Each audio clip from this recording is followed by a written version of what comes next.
ibyiza by'u Rwanda reka nsingize urwambyaye mama Rwanda rwiza Rwanda rw'imisozi u Rwanda rwacu rw'ibiyaga n'ibirunga ibiriza boroma nimwumve ibyiza by'u Rwanda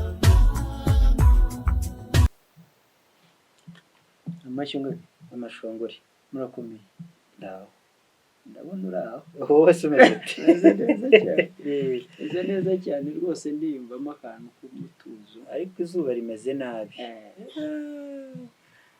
bamwe baravuga ngo ni igihe cyaryo abanyarwanda nyine baravuga bati iki kigira ibyacyo yego iki rero kimeze nabi ivumbi ni ryose noneho uragenda wagira ngo waba uri n'amaguru waba ugenda n'ikinyabiziga ufite ubundi buryo uragenda wajya kubona ukabona mbese nk'ukuri inyuma ntakubone kubera ivumbi oya nibyo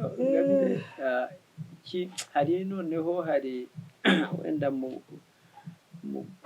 gusuhuza n'abadukurikiye hari abavandimwe baba mu burasirazuba mu bice bimwe na bimwe imvura bayibuze kare rwose uburyo hari nk'abambwiye ko uhereye muri Werurwe yagiye igwa nabi muri make bo muri za Nyagatare za Gatsibo hari za Nyagatare gutya muri Werurwe nari ndi muri Nyagatare nari ndi hariya Karangazi ariko mbere y'uko ushyika ryabega mu kuboko kw'ibumoso hari umuntu wahinze ikigarama kinini cy'ibishyimbo ntekereza ko nyuma wenda yongeye agasubizamo kuko nahavuye byarumye kandi twari muri Werurwe oya ntabwo yashubijemo kuko ntabwo yakomeje kugwa rwose kuko imvura icyo gihe yaragwaga za mimuri imvura ndetse za musheri naragendaga mbona ari ibyondo na Mukama umurenge wa Mukama musheri nawe yagwaga nabi yaragwaga nk'uko ikagwa nyinshi cyane ariko ikongera igahagarara nk'ibyumweru nka bitatu uzi imvura yanyagiriye Cyabayaga icyo gihe muri Werurwe imvura yanyagiriye Cyabayaga ngeze Karangazi nsanga ni muki ndumirwa neza yewe makureka dusuhuza abantu yego nahereye kuri abo nyine iburasirazuba bagize iyo ngorane ubwo rero birasaba uburyo bwo gushyira hamwe no gutekereza byigiye hejuru kugira ngo iki gihe cy'iki bazakinyuremo urumva abantu bahereye muri za Werurwe Mata kugira ngo bazaminuke barenge muri Kanama bizaba bikomeye oya u Rwanda rugira urumva nubwo byagenze bityo muri icyo gihe bari bagifite intambara yo gusarura ibigori habaye umusaruro mwiza cyane w'ibigori muri Nyagatare ariko buri soko hari aho babuze isoko buri isoko ni ukuvuga ngo hari uburyo bwateganijwe kubera ko batekerezaga ko hari igihe cy'ihinga kindi kitaba cyiza nk'icyabanje hashyizweho uburyo bwo kugira ngo abantu bareke guhita uzi ko tubuzanya ko abantu botsa umusaruro abantu rero babujijwe guhita bahuta kwimaraho umusaruro kugira ngo yanzara ishobora kuba yatera itunguranye kuko batazi ikiri imbere yoye kuzagasha cyane abaturage wenda ingorane yabayemo navuga ariko igihugu ntako kitagize nubwo bitaragera ahantu hifuzwa neza ariko urumva imvura yatinze guhita uburyo bwo kwanika ibigori bubigora bihise nabyo byaragoranye yareze cyane ariko imvura iratinda gusa wenda tutabitinzemo ibyo nuko icyo biba bivuze nuko iyo imvura ibuze kare bisaba ko umuntu mu buryo yateganyaga mu byo yakoraga agira amakenga akagira uburyo bwo kuzigama bwisumbuye ubwo yari asanzwe akoresha ntiyirare kuko urumva igihe ni kirekire kugeza ubwo nzeri izaza hari n'ubwo imvura inatinda ikageza mu Kwakira ariko nyine turabashuhuje tubabwira ko igihatsi ibindi gikomeye cyatubeshejeho na mbere ni uko abantu bagira ubuzima bw'amagirirane, bashyira hamwe bakunganira ku buryo n'ubibuze hakiri kare agire undi umumenya. ahahira hafi ari bajya mu kinyarwanda ngira ngo nuko mbaye nk'uhita ngira hari uwitwa ujya wumva bavuga insigamugani Rwaserera ni insigamugani ariko umuntu niwe witwaga Rwaserera yari atuye hari ubu habaye za Kabuga hariya mbese bugufi n'Amasaka ngo yari umukungu rwose maze akagira ibigega yarahunitse noneho rubanda bakaza guhahira hariya bakamukorera bagakora mu byanya bye hanyuma nawe akabaha ibyo barya maze rero haza kuzamo umunyabuganza umwe rwose ngo akajya adeshye rero Rwaserera aramutonganya. Ubwo ab'iki gihe natwe turimo kuza ingorane twagizeyo ururimi rwacu ubwo kudeha uragira ngo hari aho ntihari benshi batabyumvise. Kudeha nyine ni ugukora, hari ukuntu umuntu akora asa gukene agakora asa nkaho atabishimikiriye akorera ijisho ugasanga niba ahinga aronsa umuhini. Iyo tuvuga konsa umuhini ni ukuntu umuntu ashyira umuhini mu kwaha ukabona mbese yigize umuserebanya ku mugani wa kurya twabivugaga tugikora ikiganiro cy'umurimo, agakora n'ubunebwe ku buryo ubona ko umusaruro nawe uba nkene. Nubwo nambereye kuri Rwaserera rero abantu bazaguhahiraho nuko acyocyoye uwo muganza wamudeheraga maze undi aragenda agumura abaganza bose bazi igicuku cyose baramutera bavuza induru bayihimbahimbiye bavuga bati umwami yamutanze. Nuko baramusakiza ibye byose barabigabagabana. Uyu munsi rero uvuze gutera Rwaserera abantu bagira ngo ni uguteza nk'umuvurungano ariko gutera Rwaserera nyine nuko byagenze, baramuteye bamunyaga ibyo yari afite kuko yigumuye ku muganza amutuka ngo aramudeheye. Ariko se ko mbona ibyo bintu by'ubunebwe hari ukuntu bigeraho bigakurikirana abantu. Ubwo hari ahantu nagiye nsanga rwose mu Buganza nsanga hari ibice bikirimo abantu badeha barahari. Igihe namaze imyaka ine narababonye badeha ariko nabo icyo bivanamo ni ugukena nyine. Ahubwo ubwo i Buganza naho barimo babasuhuje kuko wavuze iburasirazuba gusa, renga nanjye nsuhuze ahasigaye hose. Iburengerazuba urabizi ko jyewe inkomoko yanjye yakure ari mu Bushi, soko yitwa Sebashi. Iburengerazuba ndabasuhuje. Ejo bundi hari akantu kagiye gahita muzehe hariyo yagiyeyo bakavuga bati inyanya. Ubwo nyine nanjye ndabasuhuje. Hari akantu yavuze bari bamwigishije ko kubasuhuza nanjye nabasuhuje. Suhuje abantu bo mu majyaruguru. Abantu bo mu majyaruguru urazi ko Gihondohondo ari cyo twaremeye kunyuzamo ibitabo byacu twashinze collection Igihondohondo rero twagikomoye kwa Gihanga kandi uhari mu majyaruguru mu majyepfo nabo ndabasuhuje. Sogokuru Sebashi yaturaga mu majyepfo hariya mu karere ka Nyanza, buriya ndabasuhuje. Mu mujyi wa Kigali nabo kuko niho ntuye, n'ubwo bunaje Bugesera ariko ntuye mu mujyi wa Kigali. Hari bavandimwe, hari ubuyobozi hafi ya bwose bw'igihugu bwo hejuru bufite ibiro mu mujyi wa Kigali, nabo turabasuhuje. Kamukorere mu ngata njye hakurya mu Rwanda rwo hakurya rw'iyo tugira u Rwanda mu Rwanda no mu Rwanda rw'iyo. Hari ikintu cyiza duhora dushima kuba harabayeho intara ya gatandatu. Intara ya gatandatu y'abavandimwe bacu bari hirya no hino mu bihugu bitandukanye bagiye guhaha.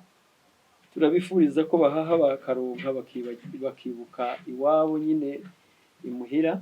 Arabuze amazina ni benshi ntago babarondora. Ntago nabarondora. Hari uwo ntavuga akagira ngo uramubanguye, akagira ngo uramubanguye, ariko turabashuhuje. Turabizi ko bari mu badukurikira bakunda n'ibitabo twandika, ndetse hari n'abadusaba kubiboherereza.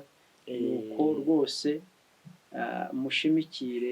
Arabohereje cya gitabo cy'umurage w'ubuzima ku mbehe ashwi ibyo mperuka kohereza ni umurage usumba Umurage usumba iyindi. iyindi. Ariko ubuzima kumbe tuzagisubiraho twongere tukimenyesha abantu. Twabigize amahushuka, twari dufite byinshi ku isahani. bamwe ntibasobanukirwa ko icyo gitabo nyine gihatse byinshi bakeneye. Yego turabaramukije rero bose abanyarwanda. Dukomeze kunezererwa u Rwanda tugendamo, turushaho no kwagagaza u Rwanda rutugendamo. Ko u Rwanda rutugendamo nirwo rutuma u Rwanda tugendamo ruba ahantu heza ho kwifuzwa, rugira ubudasa. Yego, reba nawe ahandi iyo ari mu bihe byo kwiyamamaza n'amatora aba ari ibintu rwose by'ingorane zikomeye cyane, aba ari ibintu by'amakimbirane no kurwana n'iki. Ariko rwose no muri ibyo bihe bimwe mu byo nyine byadutse mu mahanga tukabyakira, tugira uburyo tubitwaramo ntibidutere rwaserera tugasanga ntabwo bikatunyagisha bigatuma tumererwa nabi. Abanyarwanda bagira umwimerere wabo, bagira kamere yabo yihariye yo kumenya gutunganya ibyo bakoze bakabinoza. Ubundi Ingabire, ingorane twagize n'imwe ikomeye, ni umutindi waduteranije ntidushyire hamwe. Naho ubundi nta kindi kintu cyatunanira dushyize hamwe, nta kibaho, ntacyo njya mbona cyane. Uwo mutindi se ko yavuze nyine ko yaje ari inkota yo gutanya umwana na nyina, umukazana na nyirabukwe, kandi abantu bakamusamira hejuru nk'ingirakamaro, kavuga ati genje ndi inkota, uhereye none umukazana na sebukwe ntibazahuza. Abantu ibyo ntibabyumve bakamwiruka inyuma bamwamamaza. Katwikomereze Ingabire, n'ibyo byatubayeho. Katwikomereze tuvuge ku nsanganyamatsiko y'uyu munsi, ndetse impamvu wenda twatangiye tunisanzuye cyane nuko uyu munsi turatangira insanganyamatsiko yindi nshya. Twari tumaze igihe turi ku yindi nsanganyamatsiko ya nyina w'umuntu, y'umugore i Rwanda, ariko ubu ngubu tuje kubagezaho insanganyamatsiko yindi tuzaganira muri Nyakanga ndetse na Kanama. Ngabe vuga, terura ubwira abadukurikiye iyo nsanganyamatsiko. Iyo abanyarwanda nakunze ubu indirimbo yacu y'igihugu ndayikunda, hari ukuntu bageramo igitero kivuga kiti ururimi rwacu rukaduhuza, umuco dusangiye uraturanga. Iyo hagize umuntu utakobwa ku rurimi rwacu, umuco wenda ni ikindi umuntu yazagira ukundi avuga, ariko by'umwihariko ururimi rwacu, kubera ko dushingiye ku mivugire ya Ngugi wa Thiong'o, ururimi ni wo muyoboro w'ibitekerezo nyirizina bya muntu. Ngugi abantu bamwumve, ni mwene wacu w'umunyakenya, mwirabura, mwene wacu w'umuhanga, wakurikiranye cyane iby'indimi ndetse akarwana intambara y'uko indimi zacu zitazimira cyangwa ngo zifatwe nk'izina. Reba ko yanitwaga amazina babatindi, izina rya Gemusi, aravuga ati ibyo bya Gemusi henga mbyoye, aravuga ati jewe nitwa Ngugi wa Thiong'o. Niyo mpamvu natwe tuvuga tuti gira inka makuza, gira inka Ngabire, kuko ayo mazina turumva icyo avuga, duha inshingano, ashinze imizi hano, akaba yo muntu. Ariko kugira izina bikagusaba kujya gusiganuza ngo umenye icyo usobanuye. Muri iterambere ryaje rya Google na internet, ugasanga izina riravuga nk'ibintu nk'ijana ku buryo uyoberwa mu by'ukuri icyo ushaka icyo uzaba. Hari uwo wambwiye ati nshakirira izina ryanjye singiye kurivuga hatagira ukomereka, ariko ati izina ryanjye rivuga iki? Hamwe nsanga riravuga umuririmbyikazi, ahandi rivuga ibuye. Ndamubwira nti se wahitamo zimba nicyo rivuga bwo ngubwo. Ibuye ni muririmbyi, ni ibintu bibiri wumva ko bihabanye. Ni ingorane twagize. Ubu rero icyo ntarinze gutana cyane, icyo twari tugamije kubwira abantu muri iki gihembwe cy'ibiganiro, nk'uko babivugaga nyine cyahuranya Nyakanga na Kanama, ni ku rurimi rwacu gakondo. Ururimi rwacu gakondo dufite impamvu nziza bitari bya bindi bya barafinda by'impamvu nziza 200 dufite twebwe nyinshi cyane dushobora no kuvuga muri imwe ariko ikabibumbye byinshi cyane. dufite impamvu yo kuvuga ku rurimi rwacu gakondo nirwo rutirigongo rwabo turiho. Yego. Ururimi kimwe n'ahandi ni ukuvuga ngo hari umwanditsi w'umunyamerika yitwa Rick Bass yanditse igitabo cyitwa Why I Came West. Muri icyo gitabo yerekana ko iyo ururimi rwabo rugeze mu ntara yindi itari yo mu gihugu cyabo abantu bakiga ubwo ni icyongereza kuko ni ikinyamerika Amerika bavuga urunyamerika ko umuntu wese umenya urunyamerika bisa naho iyo ntara ibaye Amerika cyane. Ni ukuvuga ngo icyo gihe aho hantu baba bahafashe batagombereye intwaro.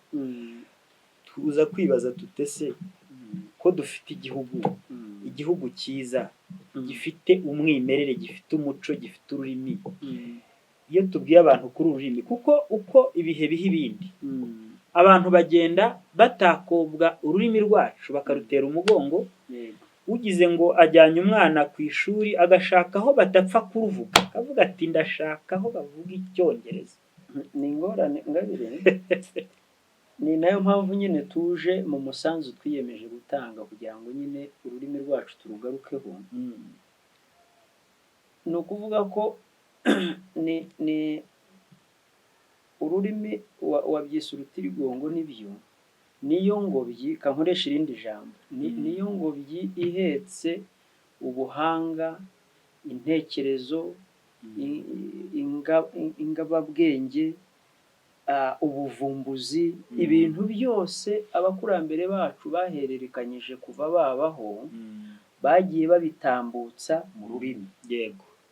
Ku buryo iyo hari nigeze kujya kera hari umukobwa wanjye aho yigiraga yataha nkamubaza niba hari ikinyarwanda bize akambwira ati ntacyo twize. Biranjyana twari dufite inama y'ababyeyi ndababaza nti se kuki abana bacu mutabigisha ikinyarwanda? Bitera rwose impaka nyinshi bati ibinyarwanda abandi babyeyi bagenzi banjye bansamira hejuru bavuga bati ibinyarwanda rwose ahubwo wongereye amasaha y'icyongereza n'igifaransa. biba ikiganiro biba impaka nyinshi. Noneho bigeze aho nsaba umuyobozi w'ikigo ndamubwira nti rero izi mpaka n'igihe wazitangije wampa umwanya nkagira icyo mbivugaho. Cyokoze barankundira bantega mbatwi ndababwira nti rero uwambaye ikirezi ntamenye ko kera mwebwe kubera yuko mwagize amahirwe yo kurerwa n'ababyeyi banyu mukumva inama z'abasogokuru na ba nyogokuru na ba nyokorome na ba nyogosenge ntabwo murimo kumva ikintu murimo mwigiza hirya uburemere gifite. Ndababwira nti rero ku munyarwanda ikinyarwanda ntabwo ari ururimi ni ubuzima. Yego. mvuze iryo jambo bagenzi banjye ababyeyi bamera nk'abakangutse baravuga bati ni ubuzima gute? Ndababwira nti izindi icyongereza igifaransa n'izindi ndimi azikenera ngo azihahishe kandi abaziduhaye barobanuyemo ibintu bike baduhaye kugira ngo dushobore kuvugana nabo bityo inyungu zabo zigerweho.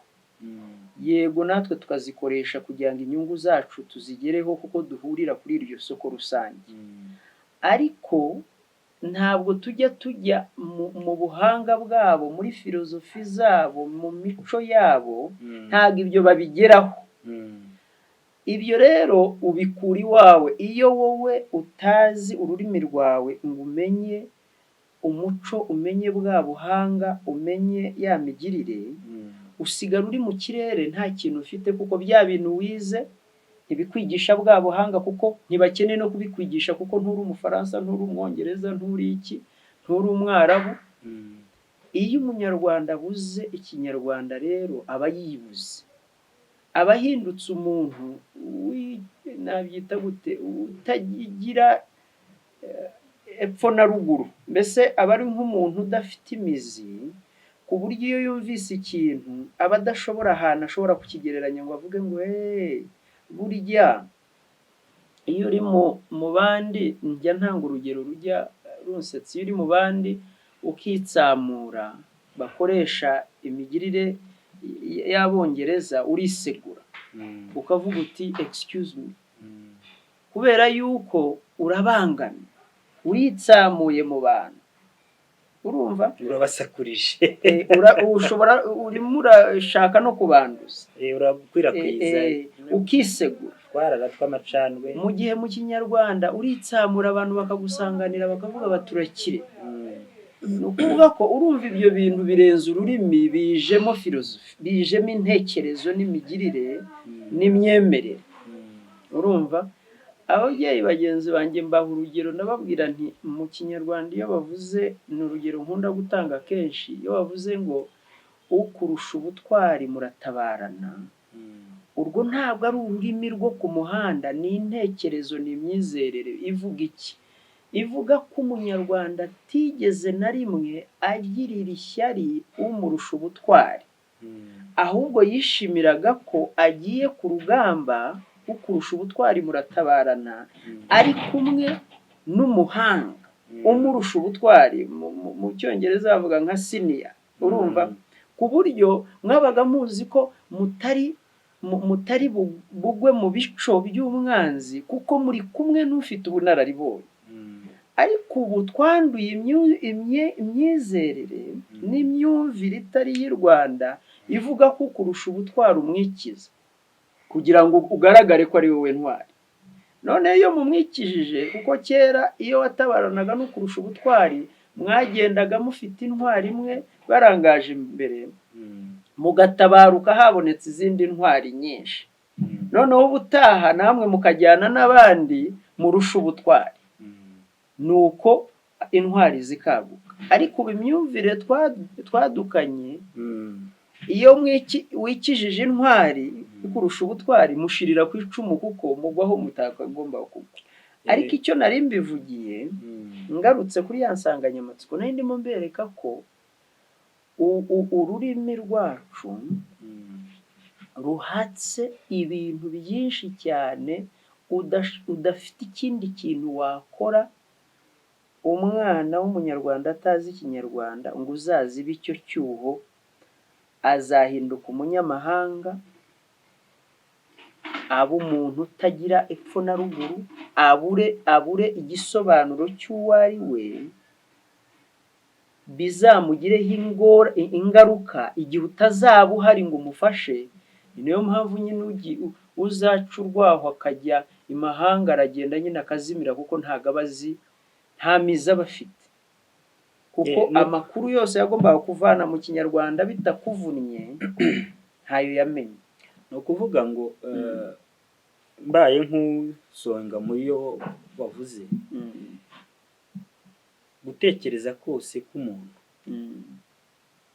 ahanini hari igihe najyaga mbona umugore wanjye yonsa uriya umuhungu wanjye umuhungu wanjye agakorora ubwo ntabwo nari mbizi njye nari nsanzwe nzi ibyo kwitsamura nyine yakwitsamura ukamubwira uturakire ariko ntabwo nari nzi ko hari ukuntu umuntu bashobora kumubwira wenda akoroye mwe n'umugore wanjye ariho yonsa umuhungu wanjye amashereka arakorora kuko gukorora ahanini bishingiye kuba hari ikintu kigukoze mu myanya y'intangamajwi noneho umugore amubwira ati nayawe sinigeze mubaza impamvu ariko nakomeje gutekereza ubwanjye by'iryo jambo kuko urumva umuhungu wacu yari imfura sinari nzi ko umugore wanjye yari yarigeza yonsa undi mwana ngo mvuge wenda ngo yabitororokanije mu bandi bagore mbere ariko uko bigaragara mu rurimi rwacu umuco warahererekanywaga yego sinanazi ko umugore wanjye yagiye mu rubohero ruriya twavugaga mbere kuko ni umukobwa wavutse mu cya 1991 mbona ko yabata urubohero simbona ko mu ruhango rwari ruhari yego ariko nayawe nshingiye kuri ibyo turimo biravuga iki nshingiye nko no ku mugani wadutse bishingiye ku mikurire y'ururimi aho abantu bavuga bati sinikonsa uzanugune kunuguna nukonka niba kagira n'ingoga kugira ngo wonke bakavuga bati uzanugune wonke n'ingoga kuko ntabwo isi ntabwo ari nyoko ngo uronka utuje ukina n'ibere umugani wa Scoville hari witwa Scoville uganirira abantu nawe ati ibere ukaritemberana ukajya mu cyumba ukagaruka urikinisha kuko uzi ko iryo bere ari iryawe. Iryo jambo nayawe bavuga bari konsa umwana agakora ni nko kuvuga ati wonka utuje. Aha hantu uri ni urasiganwa n'iki wirinda gukorwa iturize, ndetse akabimubwira mureba mu maso amumwenyurira. Ikinyarwanda byatumye ndeba ubwo bukungu gifite bw'umuco. Nareba rero abantu b'ubu ngubu aho umuntu yibwira ko kumera neza kugaragara neza bishingiye ku kuvuga kuba umuhanga kugira ubwenge. Ngira ngo First Daughter uriya Ange Kagame bigeze kubivuga bari muri biriya bya ba Nyampinga aho bapimiraga ubwenge ku muntu kuba azi kuvuga neza Icyongereza, kandi Nyampinga bariho batoranya si uwo mu Bwongereza habe yewe no kuba uwo muri Amerika cyangwa muri Australia kuko nibo bavuga bene. Aravuga ati ubwenge umuntu yabasha kubugira atanavuga n'icyo Cyongereza. Ngira ngo yasaga n'uvuga ku byo Jori yari ari muri juri itoranya abanyampinga. Uyu munsi rero twatekereje ko dukwiriye kuza imbere y'Abanyarwanda tukagira natwe umusanzu tutanga ku bijyanye n'ururimi rw'Ikinyarwanda. Tuzababwira ibitandukanye ku byerekeye urwo rurimi. Ngira ngo ahari tuzahera ku mateka kuko ururimi kimwe n'abantu ururimi ruravuka rugakura, ururimi rugapfa. Ururimi gupfa ahanini rwishwa n'amajyambere. Ni ukuvuga ngo amajyambere azana ibishya bishobora gukura ibyariho. Nk'ubu ngubu ngira ngo mu gitabo kijyanye n'umurimo, igitabo cyacu kibanza twavuze kijyanye n'umurage usumba iyindi, twagaragaje ahanini uburyo nk'amagambo ajyanye n'ubuhigi azimira bitewe n'ubwiyongere bw'abantu byatumye umurimo w'ubuhigi ukendera. Dufite n'ingorane kuko n'abandi batangiye kubivuga ko n'umurimo w'ubuvumvu ushobora gukendera. Iyo mirimo iba yari irimo amagambo ayishamikiyeho, yikendereye n'ayo magambo arazimira, ubwo ayo magambo abapfuye. Ubwo tuzababwira amateka y'ururimi, imibereho yarwo. Hanyuma nyuma y'amateka tuzagerageza gukesha imvugo. Hari imvugo zikoreshwa mu Kinyarwanda kinoze zikabangikana ubwo n'imvugo zikoreshwa mu Kinyarwanda cy'ubu cyangwa cyaduka, kubera ko Ikinyarwanda cyadukana n'ibihe, abantu bagafata indimi bakazicengeza mu Kinyarwanda bitagombereye kugira ubundi bugorozi bukorwa ngo kibe kinoze koko. Nyuma yo kuvuga ku gukesha imvugo ndumva avuga ubuvanganzo, tuzavuga kuko mu Rwanda ngira ngo Makuza akunda kunsuhuza akavuga ati amashyo ngabi. Noneho mu Banyarwanda kubera ko buri munyarwanda nubwo bose batari abasizi, kuko ingeri y'ubusizi yatangiranye n'umugabekazi Nyiraruganzu wa kabiri Nyirarumaga, niwe wayitangije. Ariko si ukuvuga ko mbere Abanyarwanda batagiraga inganzo iremereye, kuko ubusizi si cyo gikorwa nyenganzo cyonyine. Bararirimbaga, barasakuzaga, bacaga imigani, habaga n'ibindi bikoze mu ishusho y'ibisigo ariko twari dutoya twakorwaga mu buryo bw'ibiganiro tukitwa ibinyeto. Natwo twabaga turimo inganzo nziza itsibaze. Turifuza ko nyuma y'icyo kiganiro kijyanye n'ubumenyi wenda bugufi ku buvanganzo rusange bw'Abanyarwanda, nibura umunyarwanda wakurikiye cyangwa ukurikira Nkurangire Iwacu nawe azaba ashobora gukabakaba bugufi bwe, agashobora kugira akantu ahanga gato wenda koroheje. Ikindi kubera yuko umurage wacu ari mugari, yego, dukora ikimeze nko kuvumbura amatsiko, yego, kugira ngo abantu bamenye. Iyo umuntu yigizayo umurage akigizayo Ikinyarwanda, hari ubwo batazi uburemere, noneho wenda yakurikira akamera nk'ukangutse akavuga ati, hari nk'umuntu ushaka ijambo kuko atarizi akavuga ati rega Ikinyarwanda kirakennye. Hari uwabimbwiye ejo ntibiranashira igihe. Yego, yarambwiye ati Ikinyarwanda kiri mu ndimi ziruhije.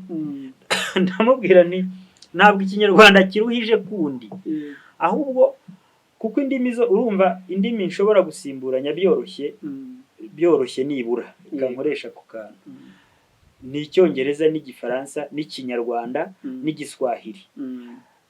Buri rurimi rwose rugira amagorane yarwo, ruba rufite uko rugoye, waruvamo wajya mu rundi ugasanga hari akagoye. Ubundi usibiye iyangirika ry'intekerezo n'uburyo n'inyigisho twahawe n'abashatse kutwigarurira, ntabwo ururimi gakondo rw'umuntu rugorana kubera yuko ruvuga abazungu. Ijambo ubuzungu narikunze kuko ririmo gushaka kuzungura ibyacu, kuzungura ibintu byose twari twifitiye. Noneho impamvu ururimi rwacu gakondo rutakagoranye, ruba rudukikije hose. Ari nacyo nshaka kubwira abantu nti iyo nabwiye nabo bagenzi banjye, iyo umwana wawe umwatse ururimi gakondo ubu mwatse amahirwe akomeye y'abarimu bazamwigisha mu buzima bwe bwose, kubera yuko nta muntu wirerera. Ni ukuvuga ko mu mitekerereze yacu nk'abirabura kuva kera umuntu yarerwaga n'umuryango mugari. Umwana yahura na nyirarume akagira icyo amwigishije, yahura na nyirakuru akagira icyo amwigishije, yahura na nyina wabo akagira icyo amwigishije. Noneho iyo umufashe ukamwambura ubwo bukungu bwose, agasigara azacungira kuri wowe. Ariko ubwo abantu ntabwo bazi ko ijanisha ry'abanyarwanda bavuga icyongereza n'igifaransa batarenga, aho mbiherukira kubireba ubanza batarenga ngira ngo ni 10%, bashobora gukoresha izi ndimi mu buryo bwigiye imbere. Noneho waba reba ubwo bukungu bwose bw'abantu bafite, byaba ari 90 isigaye yose bafite ubwo bukungu. Uwo utazavugana nabo, utazigishwa nabo, batazagira icyo bagukeburaho, ahubwo bose bigasigara ubabona nk'abantu b'injiji badasobanukiwe, badafite ikintu bagufasha. Ni ingorane zikomeye. Niyo mpamvu ahanini mu bitabo byacu twandika abagiye abantu dukunze gushimira mu mapaje abanza, dukunze gushimira abantu bagize uruhare, bagiye bagira uruhare rutaziguye, kuvuga abantu twasanze, abakecuru, abasaza, bakadufasha kumenya ibyo tutari tuzi mu byerekeye umurage wacu. Turaza gushaka ahantu hari dusoreza twegere ku musozo. N'ubundi yari riburiro, ariko kansoreze kuri aka. Nigeze kuganira n'umusaza, namubwira nti ariko se ko mubona ibyacu bigenda bishira, ko mbona mudashishikazwa rwose no kutwegeranya kugira ngo mutwigishe.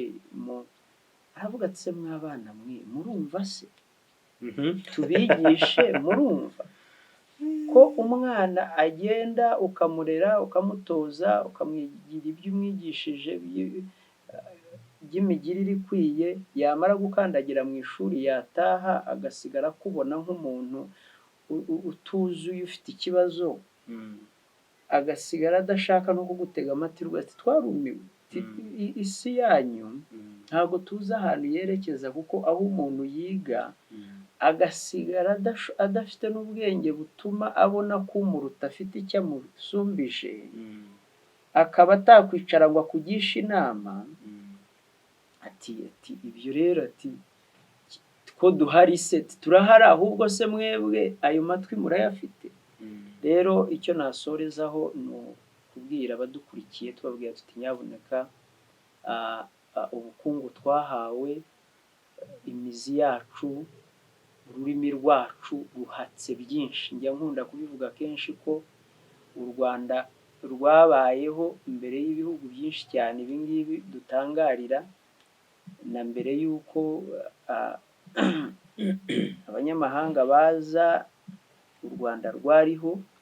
Kandi hari byinshi cyane abakurambere bacu bize, batondetse, baduhaye, bishobora kutugirira akamaro uyu munsi mu buzima busanzwe bwose tubamo. kugira ngo tugire ubuzima bwiza, dushyire hamwe, tumenye kurera abacu, hanyuma n'isi rusange tubane nayo ariko tuzi ibyo duhaha n'ibyo tudahaha, noneho dushobore gukomeza kugira u Rwanda rusugiye ndetse runasagamba. Ngabi numva nasoza ngewe nasoreza aho, nshimira abadukurikiye. Nanjye wenda sinabura kugira icyo mvuga mu gusoza nyine, ni ukuvuga ngo nyuma y'ibiganiro twavuze, bibe amateka y'ururimi se, bibe iryo keshamvugo, ubuvanganzo, ikiganiro cy'ishyerezo, ikiganiro kizaza ari ishyerezo kizaba ahanini kigamije kwerekana uko twumva ibintu byagenda, kugira ngo kizaba ari indunduro cyangwa se kizaba ari inshamake ya byinshi tuzaba twaravuze, ariko kinabemo nanone gutekereza umurongo w'uko ibintu byagenda, kugira ngo bya bindi UNESCO yavugaga ngo by'uko muri 2050 ikinyarwanda kiri mu ndimi zizaba zarazimiye, tubikure bihinduke. Nta kidahinduka, mugani wa Filemoni niyo mugabo nivuga uti niki kidahinduka wabona kuri iyi si. Iyo nzira ituganisha kwirimbukiro, kuko umuntu ushaka kurimbura u Rwanda cyangwa akavanaho ikinyarwanda, uvanyeho ikinyarwanda ni nko kurimbura u Rwanda buriya, ni nko kuvanaho abanyarwanda n'ubunyarwanda bwabo. Niyo mpamvu uyu musanzu tuwutanga, ariko ku ishyerezo ry'iki kiganiro tuzavuga uko twumva ibintu byagenda, kugira ngo ikinyarwanda cyongere kizahuke kandi gisubirane ubwema bwacyo. Ndumva twashimira abadukurikira, tukabasaba ko basakaza ikiganiro tuganirira abantu tugamije kubakangura mu ntekerezo ku byerekeye umurage wacu. Byatubera amahire bakiyandikisha, bagakora ibyo twita subscription, bakasubscribinga ku rubuga, kugira ngo uko dusohoye ikiganiro buri byumweru 2 kijye kibageraho nta shiti ako kanya.